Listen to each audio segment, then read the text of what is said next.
Bonjour et bienvenue sur la chaîne de la Liberté Immobilière, c'est Gaëtan. Aujourd'hui je vous retrouve en extérieur pour vous parler un petit peu de ce que vous devez faire si vous voulez avoir le meilleur dossier possible pour obtenir votre crédit bancaire. Alors comme je l'avais déjà dit dans les précédentes vidéos, peu importe presque votre dossier, c'est surtout comment vous allez le présenter et présenter le bien qui va faire que vous aurez ou non le crédit. Mais, comme je vous l'ai aussi déjà dit, le fait d'avoir un dossier irréprochable va grandement vous aider à l'obtenir. Alors qu'est-ce que j'entends par dossier irréprochable ? Déjà de base, ça veut dire en général pour une banque un CDI dans lequel on est depuis au moins 4 mois, donc période d'essai terminée. Si on y est depuis plus longtemps, c'est un plus, mais c'est pas obligatoire, donc au moins CDI de 4 mois. Je crois que ça peut être plus, au moins plus de période d'essai, que la période d'essai soit terminée. Une fois qu'elle est terminée, normalement pour votre banque, tout passe au vert, de ce côté-là, c'est bon. Deuxième point, ça va être concernant votre historique bancaire, comment vous traitez votre compte en banque en gros.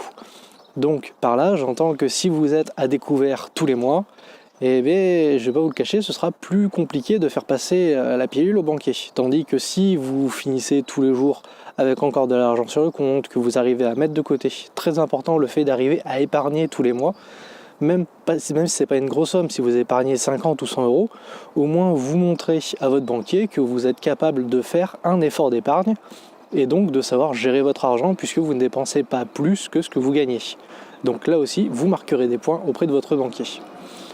Ensuite, lorsque vous allez faire votre demande de crédit, le banquier va vous demander les 3 derniers mois de relevé si vous changez de banque. Si vous restez dans la même banque, vous vous doutez qu'il aura accès à l'ensemble de votre historique bancaire. Ce qui n'est pas forcément utile, ni ce que vous avez spécialement envie de lui montrer. Mais si vous changez de banque ou si vous passez par un courtier, à moins que le courtier vous ramène dans votre banque, vous devrez lui présenter les 3 derniers mois de vos relevés bancaires de tous vos comptes. Là encore, ils vont être épluchés pour voir un peu quelles sont vos dépenses, comment vous fonctionnez. Et là, il y a encore des choses qu'il vaut mieux éviter qui apparaissent. Par exemple, si vous avez l'habitude d'aller au casino, et que vous payez par carte, il va y avoir sur votre relevé bancaire le nom du casino.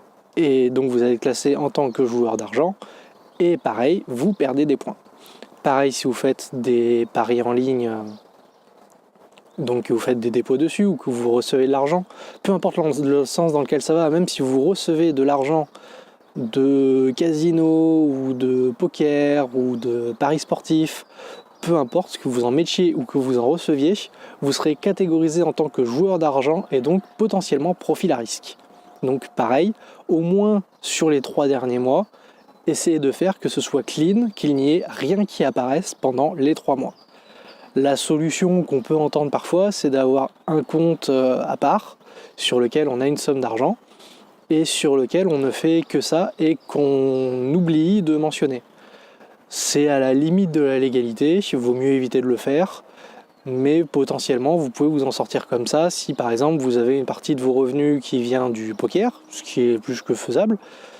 Et bien par exemple vous les laissez sur ce compte là, vous faites tout ça uniquement avec un compte à part, vous pouvez ouvrir très facilement en quelques minutes un compte dans une banque en ligne et à partir de là vous pourrez faire ce que vous voulez dessus. Faites juste essayez de ne pas faire de virement dessus pendant les 3 derniers mois et de ne pas recevoir de l'argent de ce compte là dans les 3 derniers mois parce que sinon les banques vont vous demander ce que c'est, ce qui est normal. Donc là encore, vous pouvez faire ça sur un compte à part où vous le laissez vivre, mais n'y touchez pas pendant les 3 derniers mois si vous voulez faire cette option-là. Le mieux restant quand même de ne rien faire pendant les 3 derniers mois, d'être le plus clean possible. Et après, comme je vous l'ai déjà dit, ça va être comment vous allez présenter le dossier. Bien entendu, ça va jouer aussi qui vous êtes. Si vous êtes un jeune salarié de 25-30 ans avec un CDI qui a une bonne situation, ce sera assez facile pour vous d'emprunter pour faire du locatif.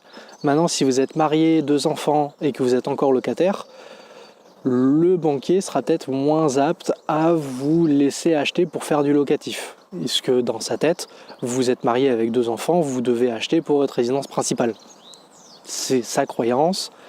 vaut mieux éviter de lui rentrer dedans. S'il veut pas, trouver un autre interlocuteur. Ne perdez pas du temps. Si jamais vous tombez contre un banquier qui se braque parce que vous voulez faire ou par votre dossier, arrêtez tout de suite la discussion. Ça sert à rien d'aller plus loin.